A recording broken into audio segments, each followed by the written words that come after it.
सभी को नमस्ते।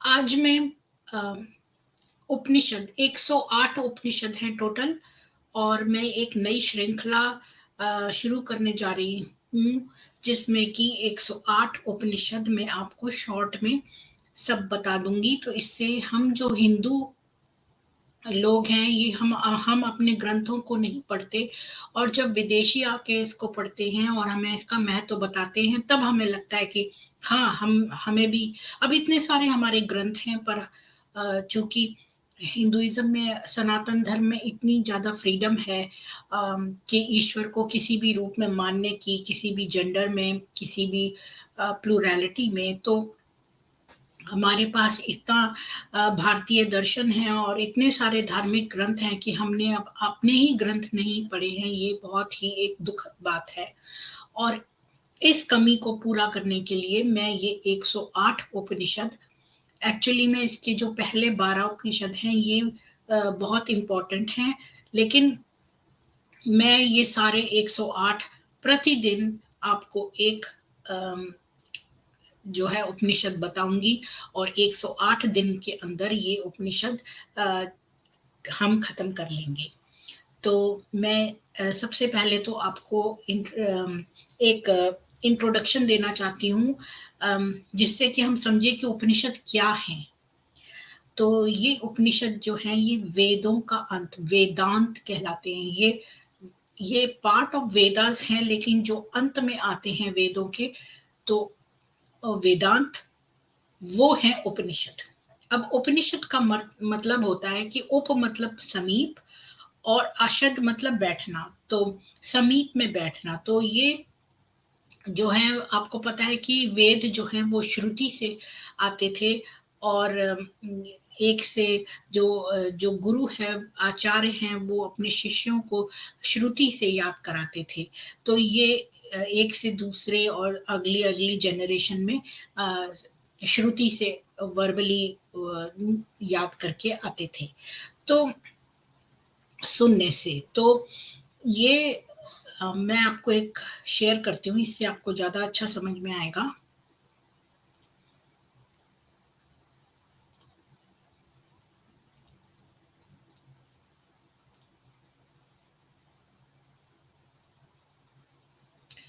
तो ये जो सारे वेद हैं हमारे, 4 ऋग्वेद, सामवेद, यजुर्वेद और अथर्ववेद, ये सारे जो हैं, ये श्रुति के, इनके अंदर एक ज्ञान खंड है और एक कर्म कांड है और एक ज्ञान कांड है। तो जो कर्म कांड है वो तो रिचुअल्स होते हैं, जैसे कि हम अग्नि देते हैं यज्ञ में, वगैरह वगैरह। तो ये तो जो क्रियाएं हो गई, इनको हम कहते हैं कर्म कांड। और जो ज्ञान कांड है, उसके अंदर जो है ये बाकी की नॉलेज आती है। तो जो ये उपनिषद हैं, ये वेदों के अंत में आते हैं, और ये इसीलिए हर एक वेद के साथ जुड़े हुए हैं। तो इनमें से जो मुख्य वाले हैं वो हैं, वैसे तो टोटल 108 है, पर मुख्य हैं ईशा, केन, कथा, मुंडक, मांडुक्य, ऐत्रेय, तैत्तिरीय, छंदोग्य, प्रश्न, श्वेताश्वतरा और बृहदारण्यक। तो इसमें जो बृहदारण्यक है, छंदोग्य है, ये जो बहुत ही पुरानी है। इसमें से बृहदारण्यक, अरण्यक कहते हैं फॉरेस्ट को। तो ये जो वाला है बृहदारण्यक, ये सबसे ओल्डेस्ट है, और छंदोग्य। तो इसी तरह से ये सारे वेदों के साथ जुड़े हुए हैं। और जो स्मृति है याद करने की, उसमें हमारी मनुस्मृति आ गई, उसी में हमारे रामायण, महाभारत वगैरह आ गए, और स्मृति से हमें पुराण वगैरह पता चलते हैं। और फिर दर्शन है, जो हमारा फिलॉसफी है, दर्शन, सांख्य, पूर्व मीमांसा, उत्तर मीमांसा, योग, न्याय और वैशेषिका। तो ये तो हमारे दर्शन हो गए। और तंत्र है अगम और निगम, जिसमें महानिर्वाण, कुलसरा, कुलामवा, कुलार्णवा है। तो यहाँ से आपको पता चलेगा कि उपनिषद जो थे वो हर एक वेद के साथ जुड़े हुए थे। अब मैं आपके साथ एक और चीज़ शेयर करती हूँ कि ये वेद कहाँ-कहाँ फैले हुए थे। तो इसके लिए मैं आपसे शेयर करती हूँ।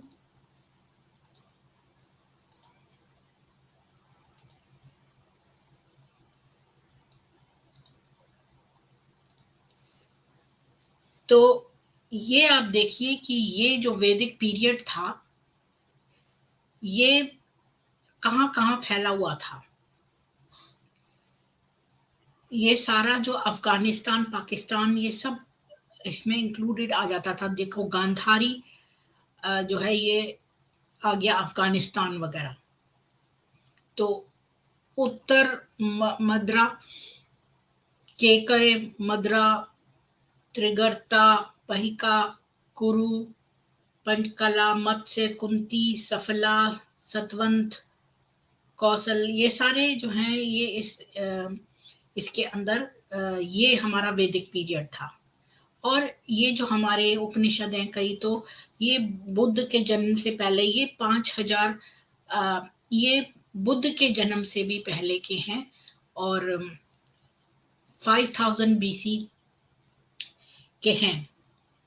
तो एक तो ये बात। अब अम, मैं आपको बताना चाहती हूँ कि जो वेदांत हैं, ये 3 स्कूल्स ऑफ थॉट हैं। एक तो उपनिषद में क्या है? उपनिषद में है कि अ, एक तो ब्राह्मण जो है वो अल्टीमेट रियलिटी है और अम, मैं आपको ये बहुत शॉर्ट इंट्रोडक्शन दे रही हूँ, मतलब आप डिटेल में पढ़ सकते हैं। तो जो उपनिषद में खास बात ये है कि ब्राह्मण जो है वो अल्टीमेट रियलिटी है और आत्मन है जो कि सेल्फ है। तो इसमें 3 स्कूल ऑफ थॉट हैं वेदांता के। एक तो है कि अद्वैत वेदांता की मतलब ब्राह्मण और सेल्फ में कोई मतलब इसमें कोई डिफरेंस नहीं है। ये स्कूल ऑफ थॉट जो है ये आत्मन और ब्राह्मण के बीच का रिलेशनशिप देखते हैं। तो जो अद्वैत वाले हैं वो समझते हैं कि ब्राह्मण और आत्मन एक ही है। जो विशिष्ट अद्वैत तो है वो कहता है कि जीवात्मन जो है वो पार्ट ऑफ ब्राह्मण है। तो ये सिमिलर हैं पर आइडेंटिकल नहीं है। और तीसरा कहता है द्वैत। वो कहता है कि जितनी भी इंडिविजुअल सोल्स हैं जो इन जीवात्मा है वो है मैटर एज इटर्नल और मतलब मैटर और अम, हमारी जो इंडिविजुअल आत्मन अलग है और वो अलग है। तो वो डुअल कॉन्सेप्ट में बिलीव करते हैं। तो और भी स्कूल्स हैं वेदांता का, ये 3 मेन हैं पर और भी स्कूल्स हैं जैसे निम्बरकर द्वैता द्वैत अद्वैत अ, और वल्लभ सुधा अद्वैत और चैतन्य अचिंत्य भेदा भेद। तो ये है। अब मैं आपको थोड़ा-सा बताती हूँ कि मैं इन वेदांतों के उसमें नहीं जाऊँगी बहुत ज़्यादा डिटेल में। अम, इसमें एक मुख्य वाक्य भी हैं, तो ये किस लैंग्वेज में हुए ये भी बता देती हूँ कि इनको बहुत सारी लैंग्वेजेज़ में ट्रांसलेट किया गया, Persian, Italian, Urdu, Latin, French, German, Polish, Japanese, Spanish, Russian वगैरह में। तो बहुत सारे महापुरुषों ने इनके बारे में बहुत बातें कही हैं। इसमें से 11 जो हैं वो मुख्य वाक्य हैं और अम, इसमें मैं आपको सोचती हूँ जो 11 मुख्य वाक्य थे उसमें से 4 मुख्य वाक्य मैं आपको नहीं उपनिषदों में सॉरी 11 नहीं 4 मुख्य वाक्य आपको बताती हूँ। एक तो है कि प्रजनानम ब्रह्मा मतलब कॉन्शियसनेस इज ब्राह्मण, मतलब कॉन्शियसनेस ही अल्टीमेट रियलिटी है। अहम ब्रह्मास्मि ये दूसरा महावाक्य है, मतलब मैं ही ब्राह्मण हूँ। ये बृहद अरण्यक उपनिषद से में लिया गया है। और जो पहला था कि प्रजनम ब्रह्मा मतलब कि कॉन्शियसनेस ही ब्राह्मण ब्राह्मण है, वो लिया गया है अत्रेय उपनिषद से। और तीसरा महावाक्य है तत्वमसि मतलब दैट दाउ आर्ट, ये छंदोगय उपनिषद से लिया गया है। और चौथा महावाक्य है अयमात्मा Brahma. अयमात्मा Brahma means this Atman is ब्राह्मण। ये मांडूक्य उपनिषद से लिया गया है। दिस आत्मन इस ब्राह्मण, ये मांडूक्य उपनिषद से लिया है। तो ये हो गए 4 महावाक्य। अब बिना देर करे मैं शुरू करती हूँ। जो हमारा पहला वाला उपनिषद है, जिसको कहते हैं अथर्वशीर उपनिषद। तो ये अथर्ववेद से इसका संबंध है, इसीलिए इसका नाम अथर्वशीर उपनिषद है। और इसमें 7 कंडिकाएं हैं। और इसमें जो पहली 3 कंडिकाएं हैं, उसमें देवगणों द्वारा रुद्र रूप में परमात्म सत्ता के साक्षात्कार, मतलब परमात्मा का साक्षात्कार और उसके वर्णन और उसकी स्तुति है। और उन्हें आदि कारण रूप यानी भूत भविष्य वर्तमान पुरुष अपुरुष स्त्री क्षर अक्षर गोप गुह कहा गया है। और वे ही चराचर जगत को उनकी विशेषताओं से विभूषित करने वाले हैं। उन्हें ही ओम तथा अ उ म से भी परे कहा गया है। और जो कंडिकाएं बाद वाली हैं, चौथी और पांचवी में उन्हें प्रणव रूप कहते हुए उनकी विशेषताओं और क्षमताओं का उपासना का महत्व बताया है। और छठी कंडिका में उन्हीं से सत रज तम तथा आदि गुणों एवं मूल क्रियाशील तत्व आपह की उत्पत्ति तथा उससे सृष्टि का वर्णन है। 7वीं कंडिका में उपनिषद के अध्ययन का महत्व प्रदर्शित किया गया है। तो वैसे तो ये शांति पाठ से शुरू होता है, मतलब ये उपनिषद की शुरुआत हम एक शांति पाठ से करते हैं। तो मैं अपनी संस्कृत का उच्चारण गलत नहीं करना चाहती, और चूंकि मैं बहुत समय से संस्कृत से अलग रही हूँ, तो मैं संस्कृत जो है आपको दिखाऊंगी, पर मैं उसका उच्चारण नहीं करूंगी। तो मैं आपसे शेयर करती हूँ।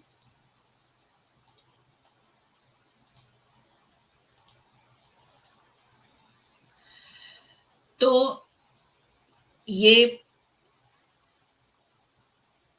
यहां से शुरू होता है। ओम भद्रम करने भी से लेकर ये ओम शांति शांति शांति तक है। तो इस श्लोक में ये कहा है कि हे देव, हम कानों से कल्याणकारी बातें सुने, आंखों से कल्याणकारी दृश्य देखें, हम रिष्ट पुष्ट अंगों और शरीर से ईश्वर द्वारा प्रदत्त पूरी आयु देवहित कार्यों में बिताएं। महान कीर्ति संपन्न देवराज इंद्र हमारा कल्याण करें। सर्वज्ञाता पूषा देवता हमारा कल्याण करें। अरिष्ट नेमी मतलब जिसका होता है जिसकी गति अवरुद्ध नहीं की जा सकती है, उसको अरिष्ट नेमी कहते हैं। तो अरिष्ट नेमी तार्क्षर्य मतलब गरुड़ तथा बृहस्पति देव हमारा तो यहाँ लिखा है बृहस्पति देव जो है वो हमारा कल्याण करे, त्रिविध तापों की शांति हो। अब नेक्स्ट ओम शांति शांति शांति मतलब पीस पीस पीस। अब नेक्स्ट श्लोक पे चलते हैं। तो ये बड़ा श्लोक है और इसमें दिया है कि एक समय देवताओं ने स्वर्गलोक में जाकर रुद्र से पूछा, आप कौन हैं? रुद्र ने उत्तर दिया, मैं एक हूं, भूतकाल हूं, वर्तमान काल हूं और भविष्यत काल भी मैं ही हूं। मेरे अतिरिक्त और कुछ भी नहीं है। जो अंतर के भी अंतर में विद्यमान है, जो समस्त दिशाओं में सन्निविष्ट है, वह मैं ही हूं। मैं ही नित्य और अनित्य, व्यक्त और अव्यक्त, ब्रह्म और अब्रह्म हूं। मैं ही प्राची यानी पूर्व और प्रतीची मतलब पश्चिम, उत्तर और दक्षिण, ऊर्ध्व और अधः आदि दिशाएं तथा विदिशाएं हूं। पुमान मतलब पुरुष, अपुमान मतलब अपरुष और स्त्री मैं ही हूं। मैं ही गायत्री, सावित्री और सरस्वती हूं। त्रिष्टुप, जगती और अनुष्टुप आदि छंद भी मैं ही हूं। मैं ही गार्हपत्य, दक्षिणाग्नि और आहवनीय अग्नि हूं।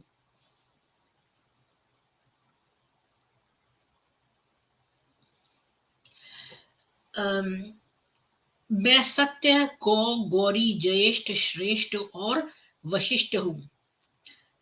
आपह और तेजस्वी मैं ही हूं। ऋग्वेद, यजुर्वेद, सामवेद और अथर्ववेद भी मैं ही हूँ। अक्षर, क्षर, गोप्य, यानी छुपाने योग्य, और गुह्य मतलब छुपाया हुआ भी मैं ही हूँ। अरण्य, पुष्कर, तीर्थ, पवित्र मैं ही हूँ। अग्र, मध्य, बाह्य और पुरस्ताद, पूर्व आदि 10 दिशाओं में अवस्थित और अनवस्थित ज्योति रूप शक्ति मुझे ही मानना चाहिए, और सब कुछ मुझ में ही व्याप्त जानना चाहिए। इस प्रकार जो मुझे जानता है, इस प्रकार मुझे जो जानता है वह समस्त देवों और अंगों सहित समस्त वेदों को जानता है। मैं गौओं को गोत्व से, ब्राह्मणों को ब्राह्मणत्व से, हवि को हविष्य से, आयु को आयुष्य से, सत्य को सत्यता से,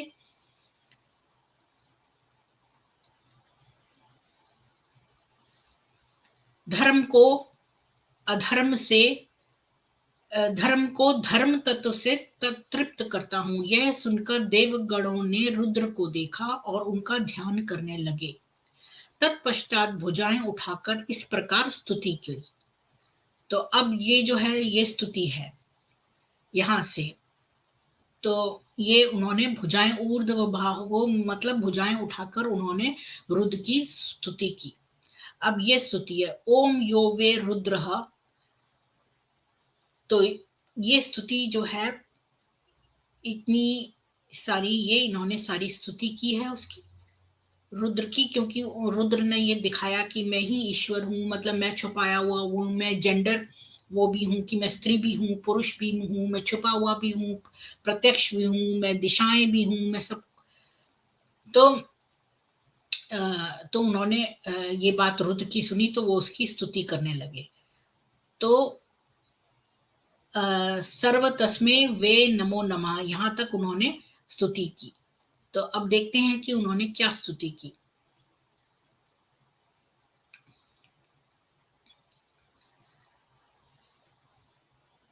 तो हे भगवान रुद्र, आप ब्रह्मा के हे भगवान रुद्र, आप ब्रह्मा के योग्य हैं, आपको नमन है।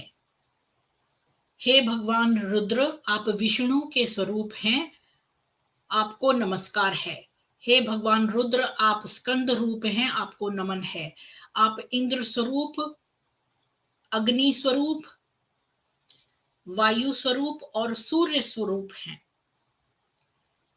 आपको नमन है। हे भगवान रुद्र, आप सोम स्वरूप हैं, अष्ट ग्रह स्वरूप हैं, आपको नमन है।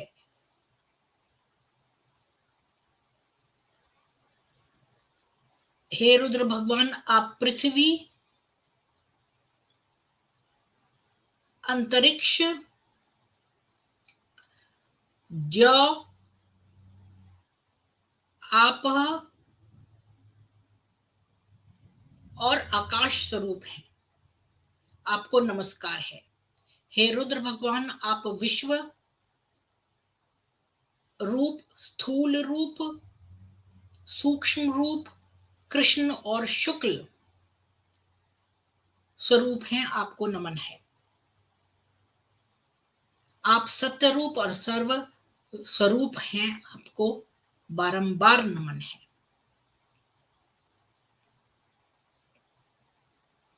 तो यहाँ ये उन्होंने उनकी स्तुति की। तो इसके बाद क्या हुआ कि फिर उन्होंने कहा, हे रुद्र भगवान, भूह भुवः और स्वः, कि भूह भुवः और स्वः लोक क्रमशः आपके नीचे, मध्य और शीर्ष के लोक हैं। आप विश्व रूप हैं और एकमात्र बाह्य ब्रह्म है, मतलब आप विश्व स्वरूप हैं और ब्रह्म स्वरूप हैं, किंतु भ्रमवश 2 और 3 संख्या वाले प्रतीत होते हैं। आप वृद्धि स्वरूप, शांति स्वरूप, पुष्टि रूप, हुत अहुत रूप, दत्त रूप, अदत्त रूप, सर्व रूप, असर्व रूप, विश्व अविश्व रूप, कृत रूप, अकृत रूप, पर अपर रूप और परायण रूप हैं। आपने हमें यानी देवों को अमृत स्वरूप सोमपान कराकर अमरत्व प्रदान किया है। हम ज्योति स्वरूप होकर ज्ञान को प्राप्त हुए। देखो, सोम दिया और हम ज्योति पाकर ज्ञान को प्राप्त हुए।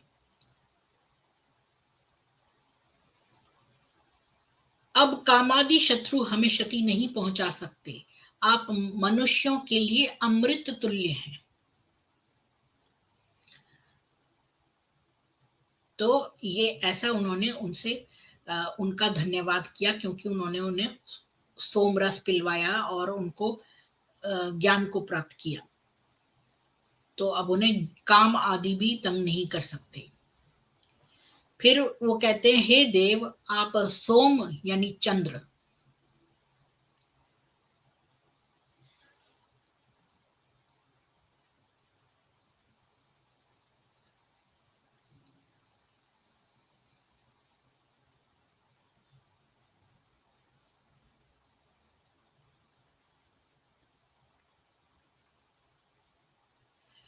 हे देव, आप सोम, चंद्र और सूर्य से पूर्व उत्पन्न सूक्ष्म पुरुष हैं। आप संपूर्ण जगत का हित करने वाले अक्षर रूप प्राजापत्य प्रजापतियों द्वारा मतलब स्तुत्य और सूक्ष्म सौम्य पुरुष हैं, जो अपने तेज से आगाह को आगाह से, भाव को भाव से, सौम्य को सौम्य से, सूक्ष्म को सूक्ष्म से, वायु को वायु से ग्रस लेते हैं। ऐसे महाग्रास करने वाले आप रुद्र भगवान को नमस्कार है। सभी हृदयों से देवगण प्राण और आप विराजते हैं।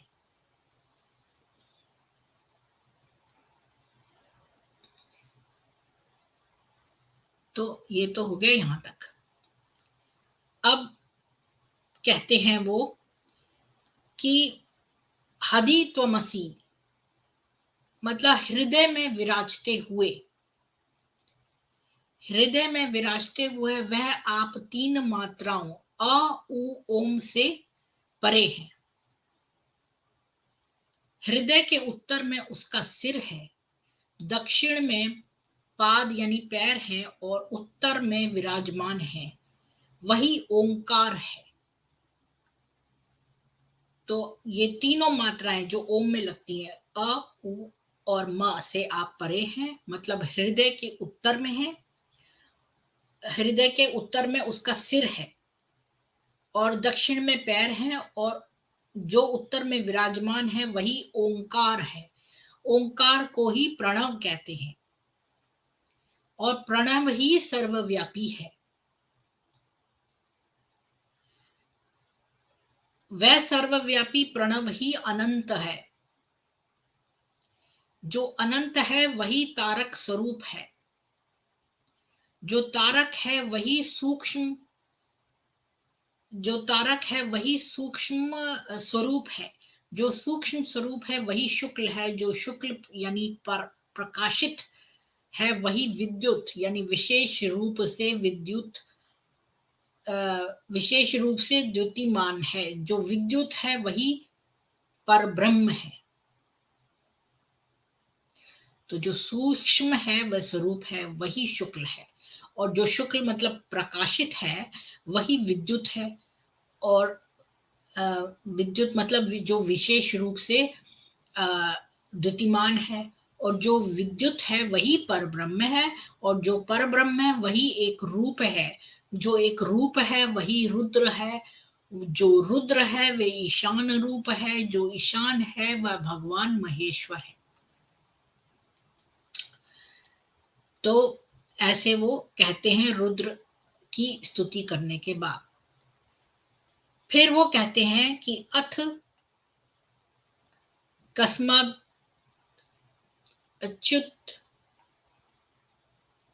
तो ये वो कहते हैं कि ओंकार किस कारण से कहा जाता है। यह इसलिए कहा जाता है कि ओंकार उच्चारित करने में श्वास यानी प्राणों को ऊपर की ओर खींचना पड़ता है।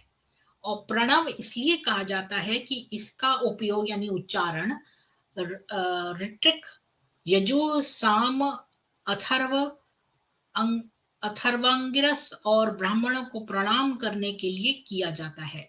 इसलिए इसका नाम प्रणव ऐसे हुआ है। इसे सर्वव्यापी क्यों कहा जाता है? इसलिए कि जिस प्रकार तिल में तेल विद्यमान है, मतलब जैसे तिल में जो तेल है वो संव्याप्त है, उसी प्रकार अव्यक्त रूप में संपूर्ण सृष्टि में व्याप्त है। उसी प्रकार मतलब यह अव्यक्त रूप से संपूर्ण सृष्टि में व्याप्त है। इसी कारण सर्वव्यापी कहा जाता है, यानी कि जो ओम शब्द है ये सर्वव्यापी है। इसका नाम अनंत इसलिए है, तो इसका नाम अनंत इसलिए है कि इस शब्द का उच्चारण करते हुए ऊपर नीचे और तिरछे कहीं भी इसका अंत प्रतीत नहीं होता है। तारक नाम इसलिए दिया गया है कि यह गर्भ, जन्म, व्याधि, वृद्धावस्था और मरण से युक्त संसार के भय से तारने वाला है। इसलिए इसका नाम शुक्ल है, क्योंकि ये स्वयं प्रकाशित है, अन्यों के लिए प्रकाशक है।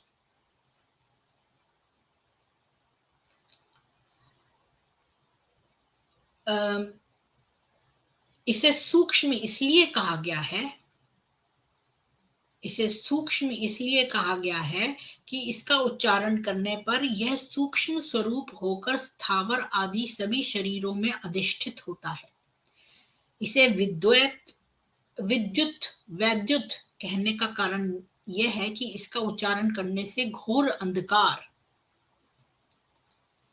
इसका उच्चारण करने से घोर अंधकार यानी अज्ञान की स्थिति में भी समग्र काया, यानी कि या तो स्थूल या सूक्ष्म या कारण कोई भी काया हो, वह विशेष रूप से द्युतिमान हो जाती है। पर ब्रह्म कहने का कारण यह है कि यह पर, अपर और परायण इन तीनों बृहत को बृहत्या यानी विशालता के माध्यम से व्यापक बनाता है।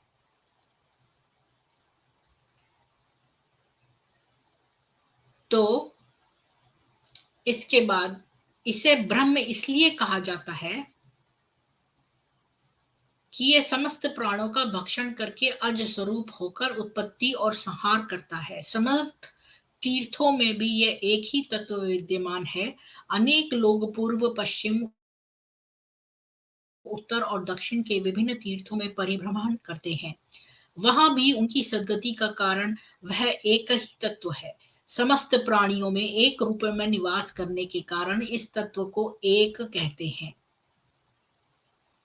रुद्र इसलिए कहा जाता है कि इसके स्वरूप का ज्ञान ऋषियों को सहज ही हो सकता है, सामान्य जनों को इसका ज्ञान होना कठिन है। ईशान क्यों कहते हैं?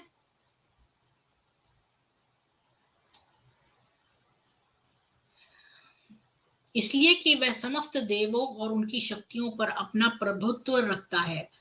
सो हे रुद्र, आप शूर की हम उसी प्रकार स्तुति करते हैं जिस प्रकार दुग्ध प्राप्त करने के लिए गौ को प्रसन्न किया जाता है।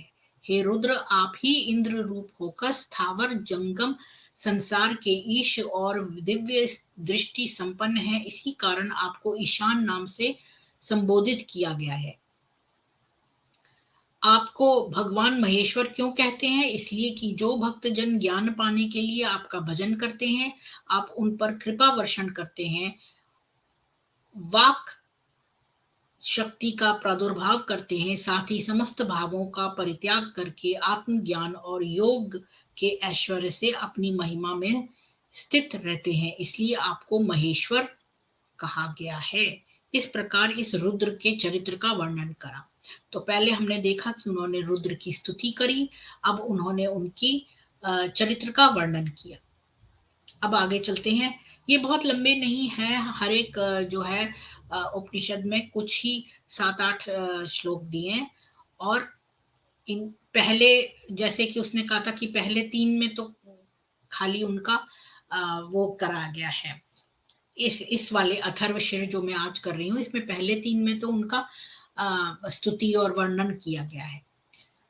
तो एक ही ऐसा देवता है, तो यहां से देखते हैं, एक ही ऐसा देवता है जो समस्त दिशाओं में निवास करता है। सर्वप्रथम उसी का आविर्भाव हुआ। अब ये बता रहा है कि कैसे आविर्भाव हो रहा है और उत्पत्ति कैसे हो रही है। वही मध्य और अंत में स्थित है। वही उत्पन्न होता है और आगे भी उत्पन्न होगा। प्रत्येक में वही संव्याप्त हो रहा है, अन्य कोई नहीं। केवल एक रुद्र ही इस लोक का नियंत्रण कर रहा है। यानी कि एक ही डिस्ट्रॉयर है, एक ही रुद्र है जो इस पूरे संसार को नियंत्रित कर रहा है। समस्त प्राणी उसी के अंदर निवास करते हैं, अंततः सबका उसी में विलय भी होता है। तो यानी मर के हम उन ईश्वर को प्राप्त होते हैं, तो हमारा विलय भी उसी में होगा। अगर हम जो है इस लायक हुए, तो विश्व का उद्भव और संरक्षण करता भी वही है, यानी क्रिएटर और मेंटेनर भी वही है, जो समस्त जीवों में संव्याप्त हो रहा है और समस्त प्राणी जिसमें संव्याप्त हो रहे हैं। उस ईशान देव के ध्यान से मनुष्य को परम शांति का लाभ मिल सकता है। समस्त प्रपंचों के हेतुभूत अज्ञान का परित्याग करके संचित कर्मों को बुद्धि के द्वारा रुद्र में अर्पित करके परमात्मा का एकत्व प्राप्त होता है। जो शाश्वत और पुराण पुरुष अपनी सामर्थ्य से अन्न दान प्रदान करके प्राणियों को मृत्यु पाश से मुक्त करता है। वही आत्म प्रदान करने वाला, आत्मज्ञान प्रदान करने वाला ओम चतुर्थ मात्रा से शांति प्रदाता और बंधन मुक्ति प्रदाता है। उन रुद्रदेव की प्रथम मात्रा ब्रह्मा की है, जो लाल वर्ण की है। तो जो प्रथम मात्रा है वो लाल वर्ण की है। उनके नियमित ध्यान से ब्रह्म पद प्राप्त होता है। जो दूसरी मात्रा है, तो पहली तो ब्रह्मा की मात्रा है और द्वितीय मात्रा जो है वो विष्णु की है। दूसरी मात्रा विष्णु की है जो कृष्ण वर्ण की है। उसके नियमित ध्यान से विष्णु पद की प्राप्ति होती है। तृतीय मात्रा जो है वो ईशान की है। तो पहली मात्रा ब्रह्म की, दूसरी विष्णु की और तीसरी ईशान की है, जिसका वर्ण पीला है। इसका ध्यान करने से ईशान पद की प्राप्ति होती है। जो अध चतुर्थ मात्रा है वह समस्त देवों के रूप में अव्यक्त होकर आकाश में विचरण करती है। वह शुद्ध स्फटिक मणि के वर्ण की है, जिसके ध्यान से मुक्ति प्राप्त होती है। मनीषियों का कहना है कि इस अर्ध मात्रा की उपासना ही उचित है।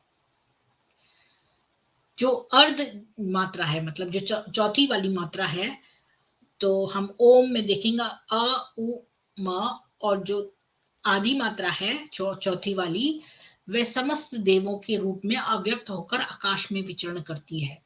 वह शुद्ध स्फटिक मणि के वर्ण की है और उसके ध्यान से मुक्ति प्राप्त होती है, इसलिए उसको आधा ही रखा है। उसकी अर्ध मात्रा की उपासना ही उचित है, क्योंकि इससे कर्मों के बंधन कट जाते हैं। इस उत्तरायण यानी उत्तरी मार्ग से ही देव, पितर और ऋषि गण गमन करते हैं। यहीं पर अपर तथा परायण मार्ग है।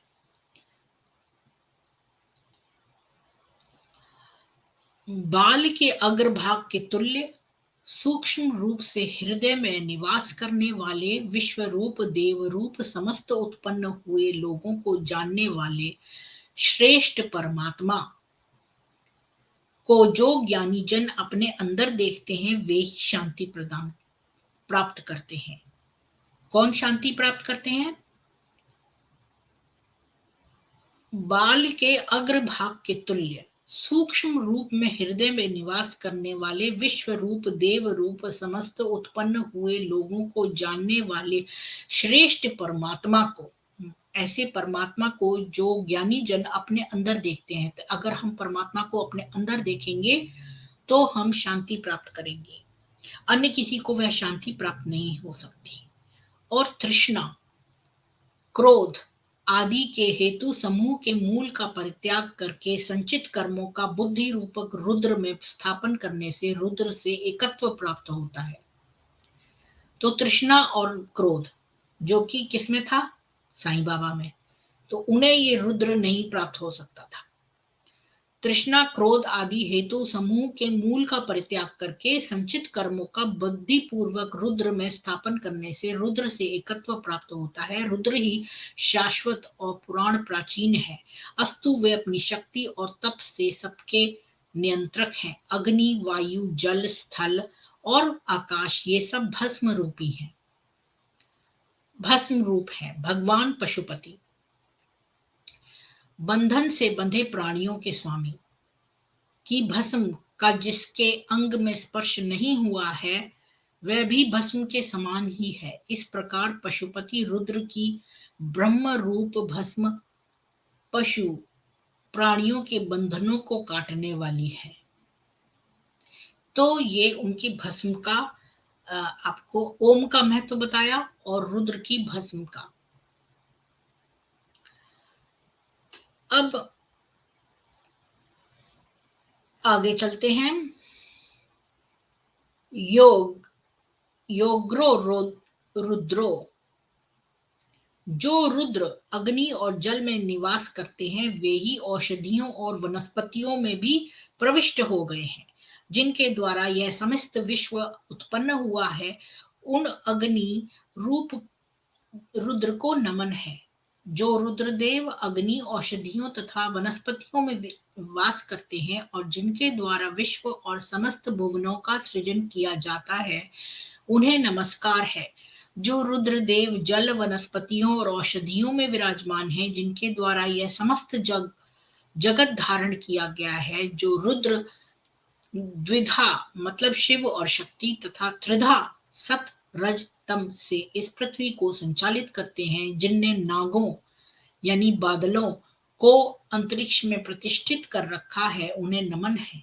भगवान रुद्र की प्रणव रूप मूर्धा की उपासना करने वाले अथर्वा की उच्च स्थिति प्राप्त करते हैं और उपासना न करने वाले निम्न स्थिति में ही रहते हैं। समस्त देवताओं और सामूहिक स्वरूप रुद्र भगवान का सिर ही है।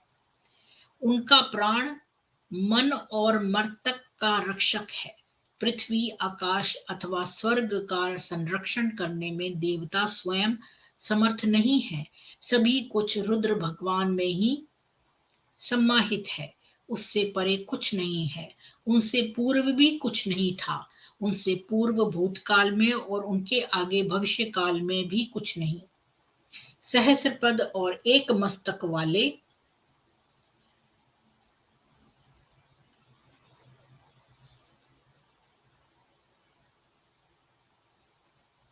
रुद्र समस्त भूतों में संव्याप्त है।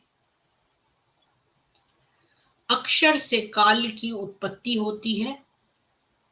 अब ये बता रहा है कि अक्षर से काल की उत्पत्ति होती है और काल से वह व्यापक कहलाता है। व्यापक और शोभायमान रुद्र जब शयन करने लगते हैं तब समस्त प्रजा प्राणी समुदाय का संहार हो जाता है।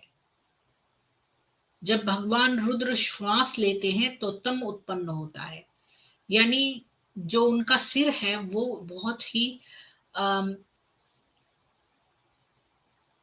रूप है समस्त देवताओं का, और जो उनका प्राण है वो मन और मर्तक का रक्षक है। और जब वो सोने जाते हैं तो समस्त जो है वो प्रजा जो है उनका संहार हो जाता है। तो तब भगवान रुद्र श्वास लेते हैं तो तम उत्पन्न होता है और तम से आपह तत्व का प्रादुर्भाव होता है। इस आपह को रुद्र द्वारा अपनी अंगुली द्वारा मथे जाने पर शिशिर यानी आपह तत्व का जमा हुआ गाढ़ा रूप उत्पन्न होता है। उस शिशिर के मथे जाने पर फैन उत्पन्न होता है। फैन से अंडा और अंडे से ब्रह्मा का प्रादुर्भाव होता है। तत्पश्चात ब्रह्मा से वायु और वायु से ओंकार और ओंकार से सरस्वती प्रकट होती है। सावित्री से गायत्री और गायत्री से लोकों का उद्भव होता है। और जब वो रुद्र जो है वो तप करते हैं तब सत्य रूपी मधु शरित होता है जो शाश्वत होता है, वह परम तप है।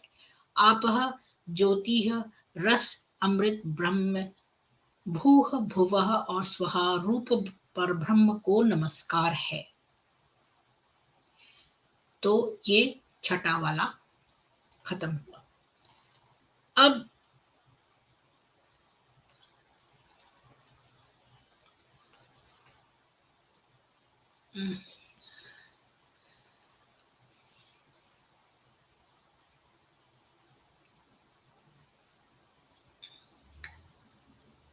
यह इदमत वर्षिरो, जो ब्राह्मण इस अथर्वशीर उपनिषद का अध्ययन करता है वह क्षेत्रीय न हो तो भी क्षेत्रीय हो जाता है। अनुपवीत व्यक्ति उपवीत संपन्न हो जाता है। वह अग्नि के समान, वायु के समान, सूर्य के समान, सोम के समान और सत्य के समान पवित्र हो जाता है। वह समस्त देवों का ज्ञाता, समस्त वेदों का अध्येता और समस्त तीर्थों का स्नातक हो जाता है। वह समस्त यज्ञों के पुण्य का फल तथा 60,000 गायत्री मंत्र के जप का फल प्राप्त करता है। इसे उसे इतिहास और पुराणों के अध्ययन का एक लक्ष्य, रुद्र के जप का तथा 10,000 प्रणव के जप का प्रतिफल प्राप्त होता है। उसका दर्शन पाकर लोग पवित्र हो जाते हैं। वह अपने पूर्व की 7 पीढ़ियों का उद्धार कर देता है। भगवान ने कहा कि अथर्वशीर के एक बार के जप से साधक पवित्र होकर कल्याण कर्म का अधिकारी बन जाता है। दूसरी बार जप करने से गाण पद प्राप्त करता है तथा तृतीय बार जप करने से सत्य रूप ओंकार में प्रविष्ट हो जाता है। यह सत्य रूप ओंकार ही त्रिकाल सत्य है।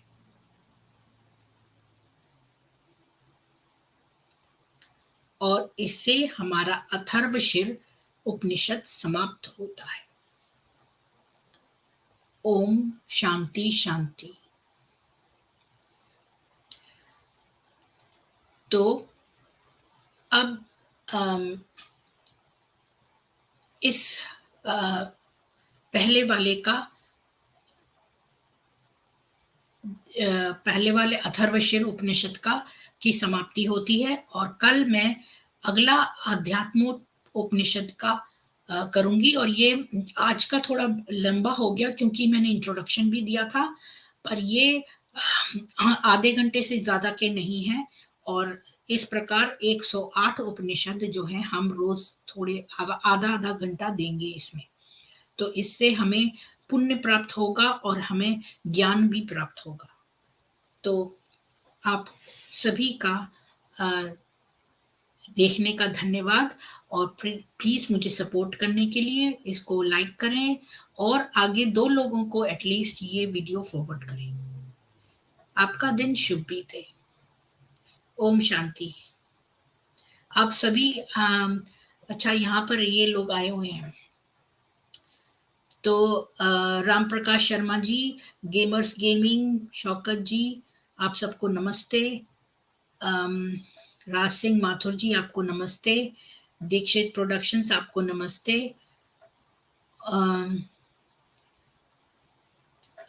तो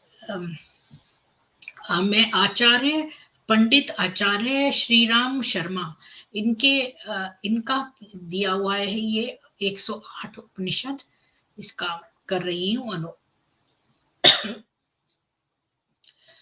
तो मैं संस्कृत अशुद्ध नहीं बोलना चाहती, इसलिए मैंने संस्कृत का नहीं किया। मैंने सोचा था कि मैं कोई ऑडियो लगा दूं जो ऑलरेडी पंडितों ने करा है फिर, लेकिन मैं उसको बहुत लंबा नहीं खींचना चाहती, इसलिए मैं आपको केवल उसका अनुवाद ही बताऊंगी। आपका दिन शुभ बीते और धन्यवाद। मिलेंगे कल नए उपनिषद के साथ।